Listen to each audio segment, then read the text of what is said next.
আমি মোহাম্মদ আব্দুল হামিদ, পিতা মোহাম্মদ আব্দুল সামেদ, পশ্চিম পিরিজপুর। আমি ডাক্তার মোহাম্মদ আব্দুল আলীর নিকট হতে পিতা নাইমুল্লাহ ওনার কাছ থেকে 2 জায়গায় 3208 এবং 3209 জায়গায় মানে জমি খরিদ করেছি। উক্ত জমির মধ্যে আমি বিল্ডিং করে আসতেছি।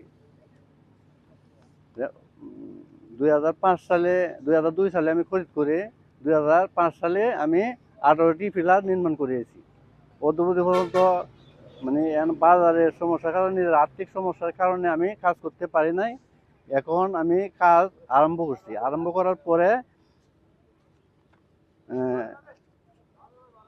হাসান আলী নামক একজন ব্যক্তি আমাকে বাধা প্রদান করে এবং উনি ডাক্তার আব্দুল্লাহর কাছ থেকে 2002 সালে 3209 জায়গায় 317 জায়গা খরিদ করিয়াছি এবং RS খতিয়ান এবং SA খতিয়ান মোতাবেক জায়গা সঠিক পাইয়েই আমি খরিদ করিয়াছি এবং খরিদ করিয়া উক্ত স্থানের মধ্যে আমি 2005 সালে 18টি পিলার সহ RCC পিলার লইয়া আমি কাজ করেছি।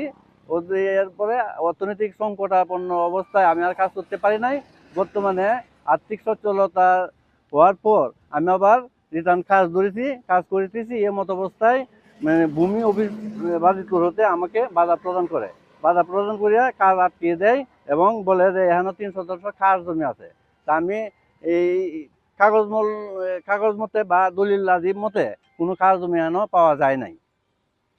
আমি আমার জমি অবমুক্ত চাই।